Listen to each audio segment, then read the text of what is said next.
to the Workforce Connections podcast, where we discuss workforce development in Southern Nevada. Here's your host. Hi, and welcome to another episode of the WC podcast. Today, we have a very special guest, my fellow board member of the LVGEA, Nikki Fargas, president of the Las Vegas Aces, one of the most successful franchises in women's professional sports. We're thrilled to have you here today, Nikki. Thank you for being here. Thank you for having me. So we like to start the show with our audience getting to hear a little bit about you. Like, tell us a little bit about where you were born, where you grew up, went to school, where you played your first ball. Perhaps take us to your first job after graduation. Well, I was born in Atlanta, Georgia, and I call myself a 72 model. And I was I'm the daughter of Gene Caldwell. My mom was a single parent mom. She had me when she was 20 years old. She was attending Tennessee State University. Wow. So she was in college. And then here comes Nikki. Mm-hmm. And then shortly thereafter, a couple of years later, my sister. And so our family and our community was actually rooted in Oak Ridge, Tennessee. So when it was time for me to start grade school, you know, obviously being a single mom, you're going to need that support system. And so we moved to Oak Ridge, Tennessee, and I had an unbelievable childhood. My mom still worked. She traveled quite a bit. At that time, modeling was part of her career path, and a lot of the Black women who modeled either in Detroit, Michigan, or New York. And so my mom was in and out of, you know, town and traveling and making a living for my sister and I. So we stayed with family members in Oak Ridge. And so I remember living with my great-grandparents when I was 6 years old. And I will tell you, it was and will be one of my fondest memories, because I got to experience, you know, having that old school upbringing where you stepped out of line. It was, okay, go outside and find you a switch. Like, that can't happen today, but the discipline was there at a very early age.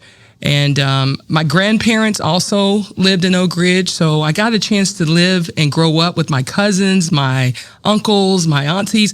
It was just a very close-knit family. And Oak Ridge is a small town.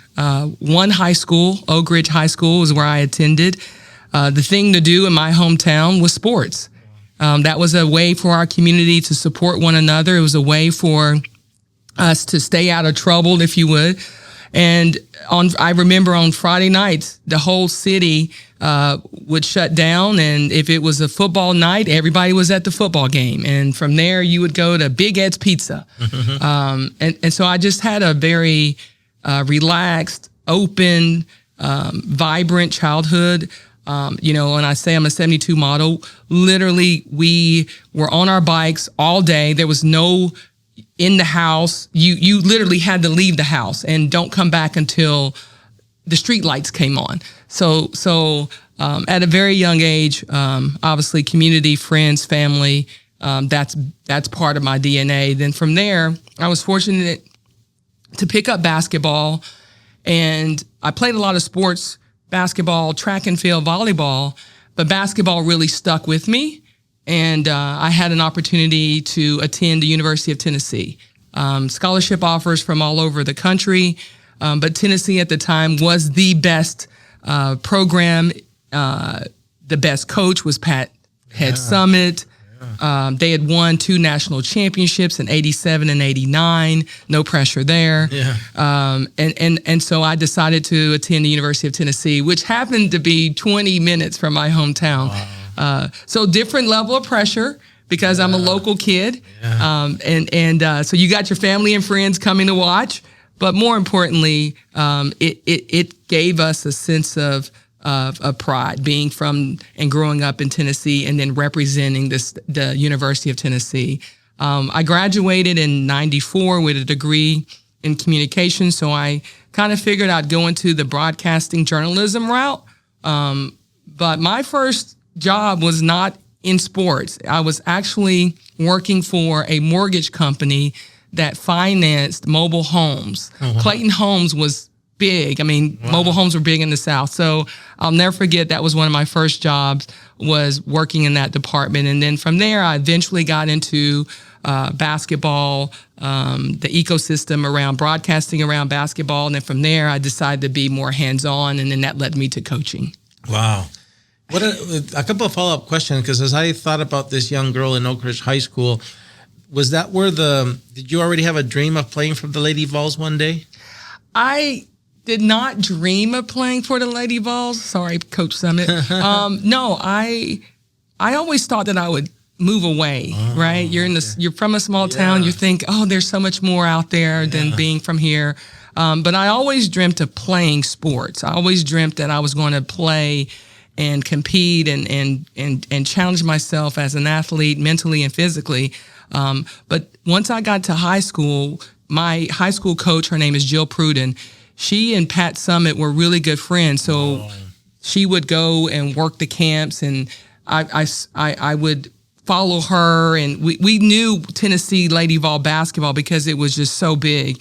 But my draw was to try to move away, and I just was pulled back, and I go, no, this is the place for me. And plus, I don't think my mom was going to allow me to go anywhere else. That worked out. Another follow-up question was, I remember there was a time where the Lady Vols introduced a light blue into the uniform. Yes. Was that during your years, after, before? It was after the baby blue. Yeah. It was after. We always, we wore the orange, we wore white. Yeah. Now I'm seeing baby blue. They're wearing black. I mean, it's just changed so much. So when I played, but again, the Lady Vols had its own separate logo as well. So you have the Power T, and then you have the Lady Vol logo, and it was the notoriety, the brand recognition, what Pat Summit had done just really allowed us to stand alone.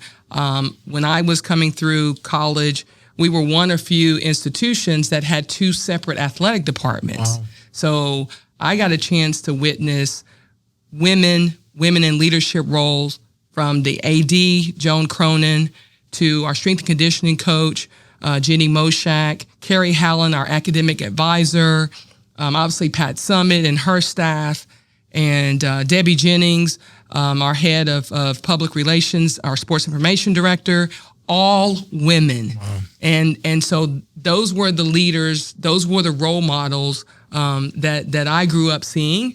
And I think it was really important for us to establish ourselves separately from the men's department, because the resources weren't the same during that time. And so you always want to have someone challenging, okay, what about the women? What are the women going to get?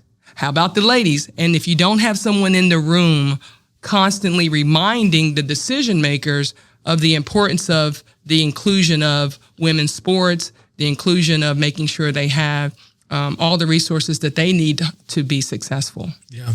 And we're going to get to that, because I think when I met you, one of the first things I shared with you was on a trip to Kansas City, I saw this football or soccer stadium that they had built for the women team there. And then I thought about the Aces, because, your facility too, state-of-the-art facility built for this team.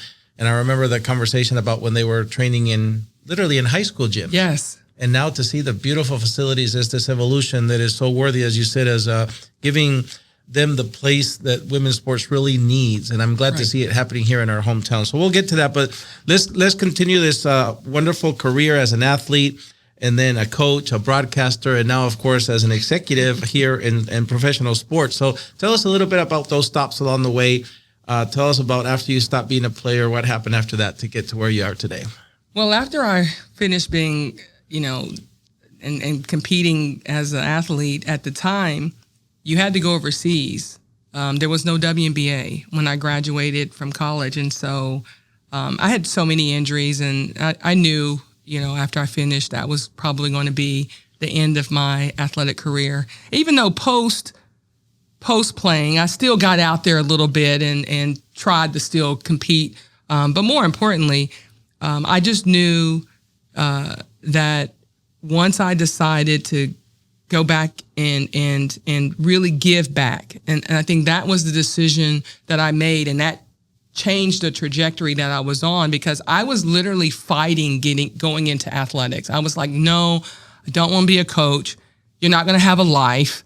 Because I saw what was going on with Coach Summit and Coach DeMoss, and you can have a life. But I knew how hard they worked. I knew the commitment that they made. I knew the time commitment that was what you had to give. And so I literally fought it. And then I said, you know what? I need to give back. I need to be more hands-on with these student athletes. So after I did some broadcasting, I called Coach Summit and I said, look, I think I want to get into coaching. And she said, well, I have 2 positions available, grad assistant and director of basketball operations. And I said, okay. I said, which one is going to prepare me for coaching? And she said the grad assistant position, because I would be in all of the meetings. I would be assisting the assistant coaches and her, while the director of basketball operations is going to be more of an administrative role, handling travel, logistics, and things like that. Well, both of them from a financial standpoint are totally different, because you're going back to grad school, and yes, your education is being paid for, but I lived off of $600 a month stipend. So I was eating back in the cafeteria. I was just like the students, but it was the best decision I could have made. And then following my grad assistant position, Debbie Ryan, the head coach at Virginia, another Hall of Fame coach, reached out, and then I went to coach at University of Virginia shortly thereafter. So that's my journey into coaching. And when I tell people, there's no job too big or too small that you don't do, right? So you can't fast forward the process. It's about the journey. And I literally started as a player. I was a grad assistant, I was an assistant, and then a head coach. So I've been at every level to get to where I am today. And did it prepare you adequately, Nikki? Because I know we talk about how now your responsibility is much broader. It includes not just player development, partnership, sponsorship. Did that prepare you adequately for this big role? I believe so. I think when you look at Tennessee and the brand behind the Lady Vols, we understood the partnerships that we needed. We understood how important it was to engage the community, because at one point, for a long time, we were at the University of Tennessee, and even when I was coaching there, we were out drawing some NBA teams. Wow. Our attendance was leading the country year in and year out. So understanding what ticketing and sales mean, understanding when you do have partners that want to come in, making sure that they're aligned with your values, aligned with who you are. So you got to be strategic and again, attaching our brand to certain sponsors. And so I got a firsthand glimpse at what that looked like. I will say this with Coach Summit. She exposes you to every part of the business. So if I wanted to sit in on, okay, let's talk about the overall budget for women's basketball. And so she was just like an open book. Or if we had Nike as one of our partners, let's sit down with Nike. What does that sponsorship package look like? What are the deal points? All of those things I was being exposed to at an early age, and it did help me in this position. The lingo is a little different, right? You come from coaching and now you're an executive, but it's the same. It really is the same. If you want to be the best, and I believe this, iron sharpens iron, then you need to go hire the best. You want to win championships, then you've got to go and you've got to sign some of the best athletes. Same thing, and that same culture exists on the business side. So I love that we're competitive on both sides. I love that people are looking at ways to become the starting point guard or be a starter, but then you also have to have eager followers. So cultivating that part of the culture as well, where every voice matters, every idea could change not just your department, but the social media could have something that can help marketing. So that cross collaboration amongst the departments is equally important as well. And you learn that through sports. And so I kind of use, the definite dozen, which is a code of conduct that we lived by when we were playing at Tennessee. And then I still carry that. It's talking about being responsible, being honest, change is a must, make hard work your passion. All of those things you can apply to the business side just as you could if you were an athlete trying to become Asia Wilson. Yeah. Well, we're grateful that you landed here and that we got you because you're steering this organization now, as you said, 3 WNBA championships and just such a young history of this franchise.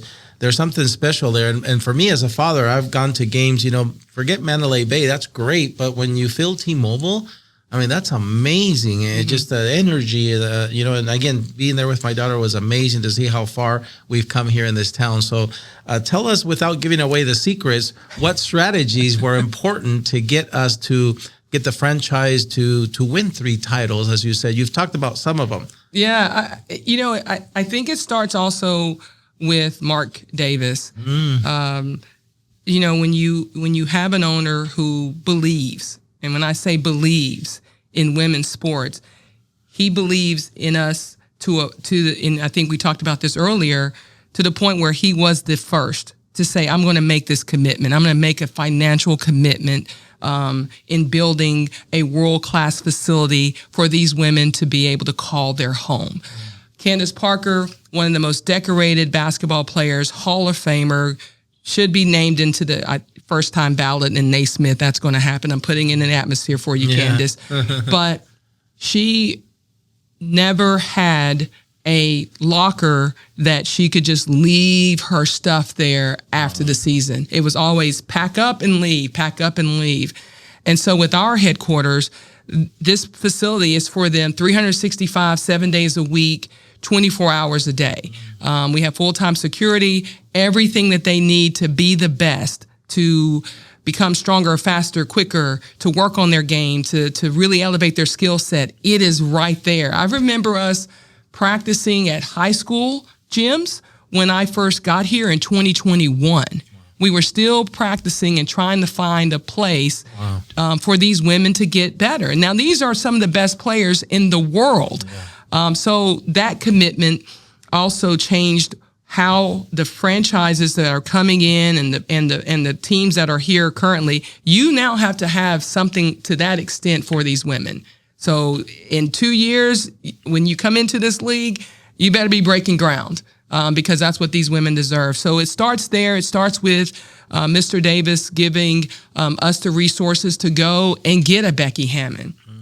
We wanted to make sure that we got the best, and Becky Hammon is the best.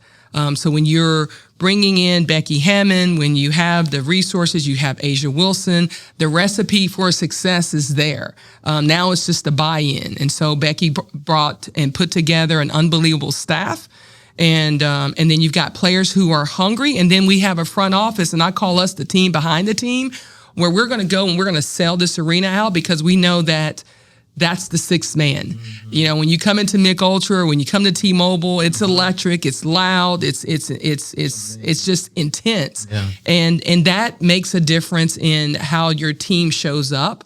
And so we just put all that together, and I believe that's why we've been able to win championships 3 years under Becky Hammon's leadership. But at the end of the day, you win with people. Yeah. And we've got some really, really amazing people working with the Las Vegas Aces. I was there at Michelob Ultra the night that Asia broke the scoring record. And like you said, that the energy in the arena was just unbelievable, how they stopped everything to celebrate and then had to start playing again. But so I've been to the facilities, and like you said, it's so amazing to see that it was built also for women, because some of the men's locker rooms can be, not so pretty. And those facilities were world class and really aesthetically pleasing and really beautiful. And so share with us, besides, again, the training facility, state of the art, the auditorium where they can have those meetings, and it's almost like a theater, So what am I forgetting about? Because there's so many features in that place. It's just beautiful, as you said. And you also said that it's available to them 365/24. Yes. What other really special thing about the facility do you love? Well, I love that we respect and recognize those who have paved the way And so we have an alumni lounge, and that's a safe place for our alums who are in town or who are visiting or who live here, who may want to come in and watch a practice, because the layout of our facility, you have the courts, and then on the second level, you have a mezzanine that wraps around. And so you can always come out from the alumni lounge and look over and watch practice. So that was really special because they are important to us. That's why we host an alumni weekend every year. We're looking to celebrate our 30th anniversary of the WNBA. So that's going to be really special. But then we also have, folks who are becoming parents. And so we want to provide a safe place for them to bring their kids. And if they want to have them with their, in our care area, then there's a designated space for families. It's a little playroom.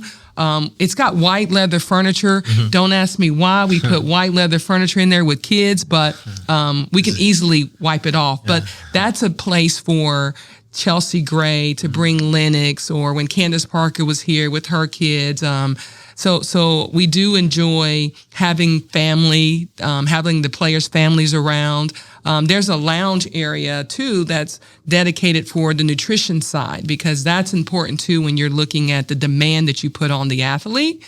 And so we were able to build that out as well. There's just some really cool nuances. The LED, when you first come into our facility, I love that. You have the huge barn doors that opened up, and then it's like, voila, here's this beautiful facility. So again, it's great to also be able to have the ticketing and sales team in their bullpen, and then Becky Hammond is on the other side, and we're like, Becky, we need you to come down and maybe say a few words to the ticketing and sales team, because they have sold out this arena 3 consecutive years with season ticket members. And to have her come down there and just give them a pep talk and tell them thank you. I mean, that to me is motivating enough to get back on the call and really get more people in the building. So just really appreciate how we're set up strategically, where we can have that intertwined, those communications. We cross each other's line, basketball ops and business ops, and that's been really unique for us. And every time I visited you there, you always come down the stairway with a smile. So I know you probably love driving to work every day. So I do. If you would have seen where we were when I got here in 2021, we were just figuring things out, and obviously the plans for us to have this beautiful multi-purpose building for basketball ops and business ops, we were waiting. So we knew what was going to happen. But again, this just reinforces Mr. Davis realizing and making a statement of how important it is to support women, how important it is that these women, they deserve this investment. They work just as hard and sometimes harder than anybody that we go against. And so I think this helps raise the bar for the entire league to step up and again provide the resources that you need for these women to be successful. I don't know this, but we were the first, and since then we've won 3 championships. It's awesome. So I know that a couple of weeks ago you were on stage with Mary Beth Sewell and Sandra from the Raiders, and I've heard you in several interviews talk about the importance of community connection. Yes. So can you tell us maybe why that's so important to the Aces? There's one thing to always ask the community to come to us, to come support us, to come watch these unbelievable women. It's another when you go and you meet them where they're at. Our community has shown up and showed out for us. And for us, it's about, let's go back and let's give. Let's not be just takers in life. Let's figure out how we can give back and serve this community. And so we really focus on serving the community with our education, through education efforts, whether it's our Bounce and STEM project that we work so passionately to bring to life. We also are focused on mental health and physical wellness. We host a mental health summit every year. We partner with the Clark County School District. Whatever we can do to also increase participation in sports, because we see that there's been a decline.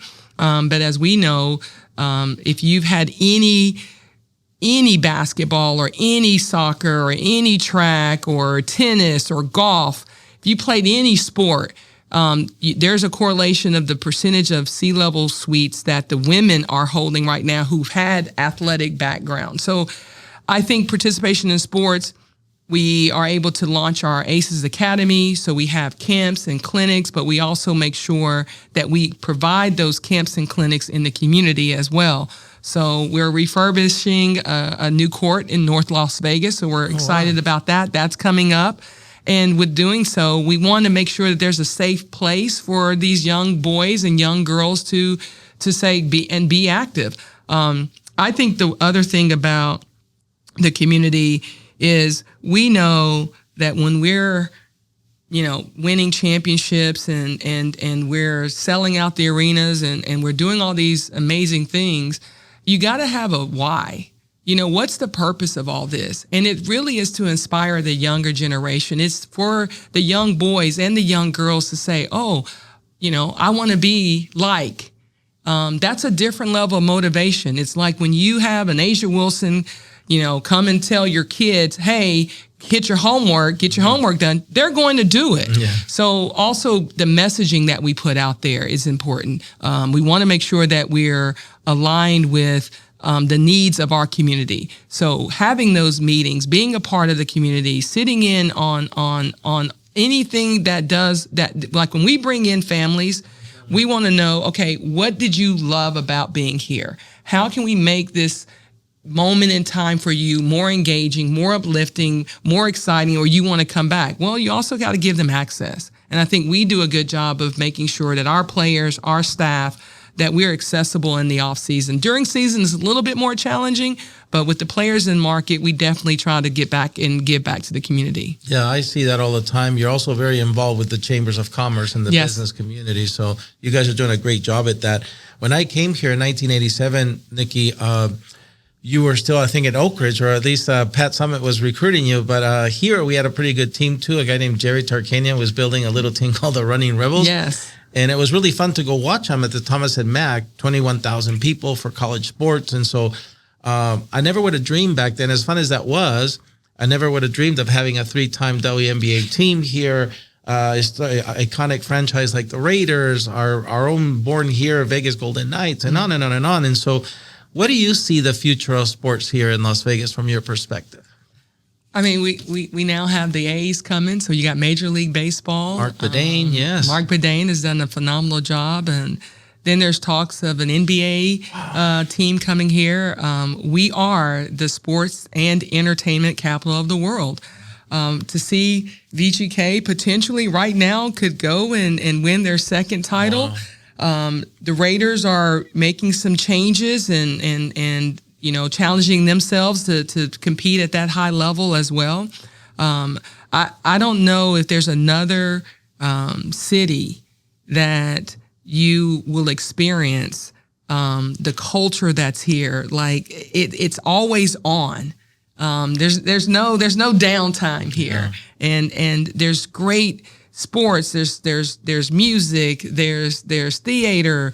There's outside. I mean, it's everything that you could ask for right here. And plus we have great weather. So I think for us as the Las Vegas community, it's really important, I know, to us to stamp this city, and hopefully by winning, it brings a different level of recognition to why you can come to Las Vegas. Obviously, the Strip is a great attraction, but when you are coming here to visit Vegas, let's take in an Aces game. Let's look and see what else is out there for us to do. And I think we position ourselves in that manner where we are seeing not only us attracting a lot of the pro teams here, but we also are attracting a lot of college sports here too as well, where you're having now at the collegiate level, you're hosting bowl games, and there's marquee matchups that are happening.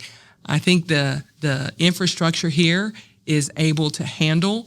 Obviously, we've had Super Bowl here. We've had the WNBA All-Star here. We have Summer League here. March Madness. So we've shown that we can take on, how this community will look if you bring some of those big global events here time and time and time again, we have always delivered. Yeah. And for me, the word, when you say delivered, I remember another big game at T-Mobile when Caitlin Clark and Sophie Cunningham came with the Indiana Fever. Yes. And you guys delivered and beat them. And so that's always We good. are actually undefeated in T-Mobile. That's amazing. So, yes, we are undefeated in T-Mobile. Yeah. And, yes. and like you say, you get the crowd to go there and they come with energy. But again, those women play hard. And you know, and to beat, again, the best teams in the league is not easy. So good job. I mean, midway through last season, we were 14-14, and then something clicked after that 50-plus loss to Minnesota. Yeah. Asia Wilson challenged her team. I'm going to say challenged. Motivated. But I think this team, there was a switch that flipped, and so we were able to go on that, you know, that run there of 17-0, something that only 3 other WNBA teams had done, and so it was just a really special run for us. And I remember us being 9th in the standings, and then we just kept winning and kept winning and kept winning, and then now we're world champions. Yeah, 3 times. That's amazing. Again, we're lucky to have the Aces and you here. Grateful that you're here in the community. But when you're not working really hard, traveling for the organization, Nick, or even volunteering on boards like the LVGA with me, how do you recharge your batteries? What fills your cup? How do you replenish so that you can go back? I know for women, we think that we can do it all. We think that we're like the energizing bunny and we can keep going and keep going and keep going. I think it's important for us to carve out those moments for us. You know, I have, 13-year-old daughter. Family is important to me. That's a way for me to focus in on what she's got going on, whether I'm attending, her games, her competition. I do enjoy our time together as a family. But then I also enjoy the times where I can just honestly sit there and find something on Netflix and just binge watch something, right? I do enjoy watching movies. I'm a movie buff. I watch everything. It could be sci-fi, it could be comedy. That's my escape when I'm able to do so. No phone, no kid, no husband. Do not bother me at this moment. Like I'm give myself 2 hours, and that only happens like on the weekends. During the week, I know it's go. And then also, I think in recharging, my battery, I love cooking. Oh. I love being in the kitchen, and I love cooking. And I cook a little bit of everything. That's cool. But I've got some go-to dishes. I make a really good spaghetti sauce. I will say that. I also put my twist, living in Louisiana, so I have my own twist on how I make my gumbo. Nice. So yeah, I might have to have you over there. Yes. Wow. Yeah. No, that's Southern cooking. Now I'm really interested. So as I hear you, I always think about that 18-year-old in Oak Ridge. Yes. If there is a young person, girl or boy, watching us today, and they say, wow, I can relate to Nikki. I grew up in a town like her. I wonder if I could one day have success in my career and be an executive. What advice would you give them looking back? They're only 18 today, but what should they really hear from you so they can have a great shot at getting where you are today? One of the things that helped me become who I am today was growing up and playing sports against the boys, like really challenging myself because they were bigger, faster, quicker. And I remember not being picked to play just because I was a girl. I would say bet on yourself when nobody else will. Always bet on yourself. And even when those no's come, or not right now, or gotta wait your turn, those are just pauses for you to go and do something else. So I remember the wait till the next round for me to be picked to play just 5-on-5 basketball. So while I'm waiting, I'm working on my game. So no wasted time. Even when the no's come, what can you still be doing? What can you still control at that moment? And so I got really good in that time where the no's came. I got really good and honed in on my skill set when the you got next. So take that. And then I will also say, you're going to make mistakes. It's what you do in the midst of when that mistake happens. Do you allow it to then lead to another mistake, or do you have what I call short-term memory and long-term confidence? You have to establish, like, literally shake things off. I mean, I know I'm sitting here shaking it off my shoulders, but you have to do that. You have to do that. Yeah. And but again, that long-term confidence, you got to start building that too as well. So again, being your authentic self, time and time again, I've walked into many rooms that where I didn't see people who looked like me. I didn't see familiar faces. And so what I did was I became familiar. You have to take that next step, even in the midst of being uncomfortable, get comfortable. And then you can also force people around you to become more comfortable. I have 3, and we adopted these. They're in our handbook, but there's 3 simple rules that we have. And we apply them to today, like even with my daughter. Protect the family, right? With your family, you can say that, or with a company, you can say protect the brand. No whining, no complaining, no excuses. No whining, no complaining, no excuses. Wow. That can eliminate a lot of divisive behavior. It could deter you from the task at hand. So when you take that time to go to that place, I'm going to call it that place of negativity, then it's taking away from you just really doing something that's positive. And so I live in one or two places. You either live in a place of entitlement or you live in a place of appreciation. If you live in a place of appreciation all the time, then the whining and complaining, what are we whining and complaining about if we appreciate what we have? Because mistakes are going to happen. You don't have to complain about them. You just fix them and you become better because of them, because it's information. Just like if I know that we have, and we couldn't seal this deal and we made a mistake in a presentation, and the next time I've got to make sure we don't make the same mistake. That's information. It's just going to happen. And that's what I would tell my young self. I love it. That's such great advice. I have a daughter who's now 31, but I went through the journey that you went through, where she played high school basketball and collegiate basketball. And now she's a physical therapist here in town. I got to introduce you to her one day, because I wish I would have known that when she was a young player. Short-term memory, long-term confidence. I love that. That's what a shooter needs to hear. Forget about that one. Work on your technique and keep going. Nikki, I can't tell you how grateful we are that you came here today. Thank you. We've come to the end of the podcast, but before we leave, I wanted to make sure that we have you a chance to, is there anything the community needs to know about the ACES? Any big events coming up? I know Danielle Casey and the LVGA are having the State of Economic Development. They're at your facility in next month. Yes. What other things should we know? Well, I mean, obviously, we love that our partnership and serving on the board with you been an honor. Our facility is one that welcomes the community. But what's upcoming? Obviously, we have our season is we're slated to tip. First regular season game is May 8th. But on a bigger scale, we're celebrating the 30th anniversary of this league. Wow. And we're one of 4 other franchises that are still in existence today.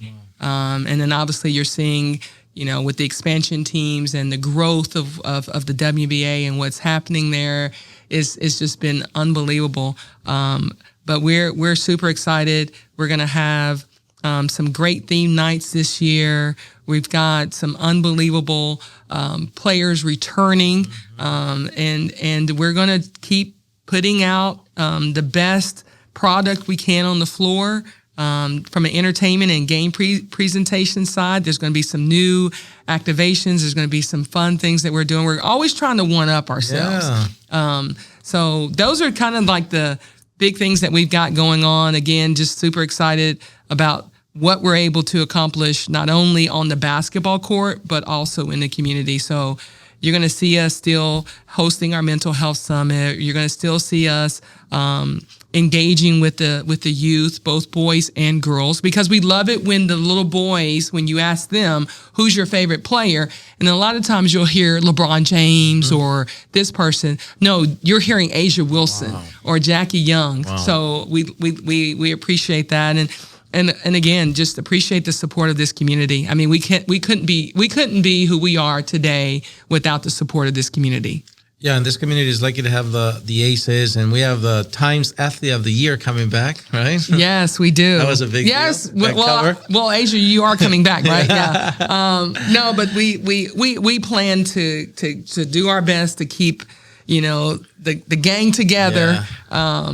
But yes, Asia Wilson is not only one of the best players that you will ever get to see, but she's one of the best people that you would ever get to meet. I mean, her ability to be humble, grateful. She's not high maintenance, which sometimes you could have high maintenance players, and she is not that at all. And I just watched her the other day. I love how she's going around to different colleges, still supporting the pipeline of athletes that are going to come into the WNBA. So it's always great to see her doing her thing too as well. Where can the community try to go get tickets? Because you're sold out all the time. But if somebody wanted to try, what's the best place to go to try to get tickets? Well, I mean, you can go on to our website, and you can also see if there's tickets available. Obviously, we're sold out of season ticket membership, but we do have some tickets that will be on sale. We'll do some single game sales, so single game day sales, so we can give an opportunity for folks to come there. Obviously, when we play T-Mobile, there's going to be more opportunities for us to get our community in the building. So I want to say, sorry, we're sold out. We can't get everybody in there, but then I can't really say that. It's a good problem to have. Let me just say that. Absolutely. It's a great problem to have, but we try to keep our season ticket member base engaged. We do a lot of things outside of them coming to the games. We'll have yoga night. We do a lot of fun things to make sure that they know that we appreciate your loyalty as well. Nikki, it's always great to see you. In the future, I know now we have gumbo in our future. We have we're going to take you to a Peruvian restaurant in the future. Yes. So we have food. We're going to squeeze it in. Let's do it. Thank you for being here today on the podcast. Appreciate it.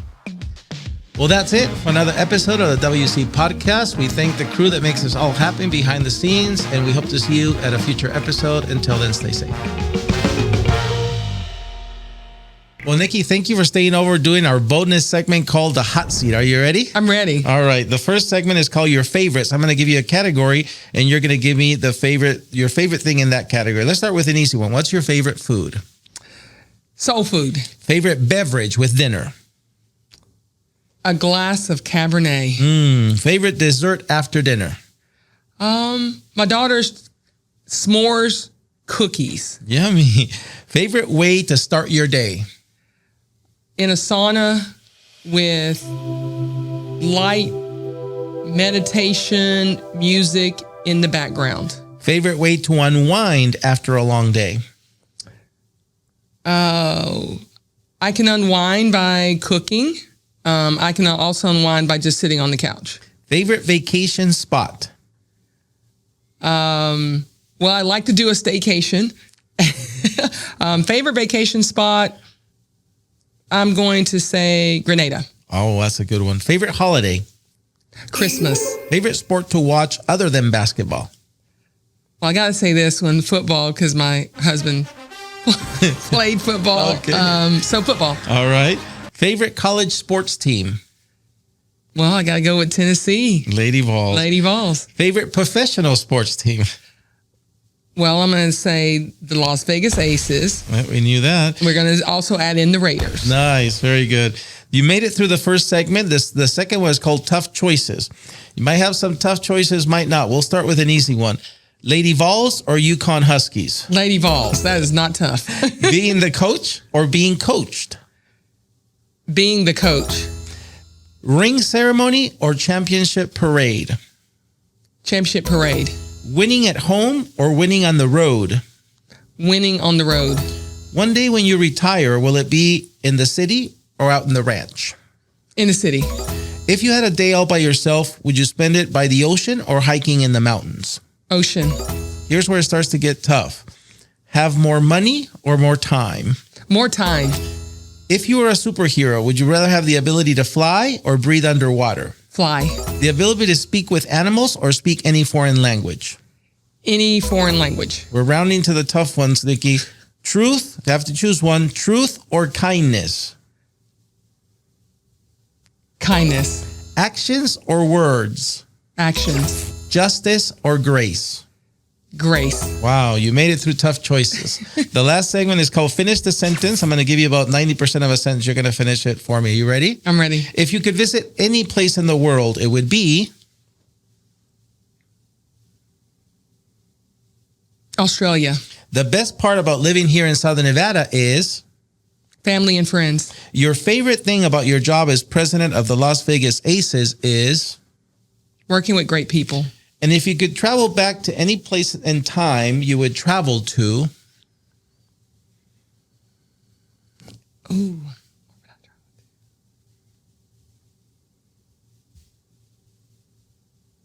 Oh, goodness. Where would I travel to? Back to your high school? Playing days? I would travel back in time to when I was a kid growing up, and we would ride our bikes all over town, ride them to the park, ride them to the pool, just ride. Wow. Yes. Those days are gone, huh? No, I know. Wow. Nikki, 3 words that describe you are? Loving, honest, and caring. I couldn't agree more. And Nikki, doing the WC podcast here with us today was? Amazing. Awesome. Well, thank you for staying over and doing the bonus segment with us. Thank you.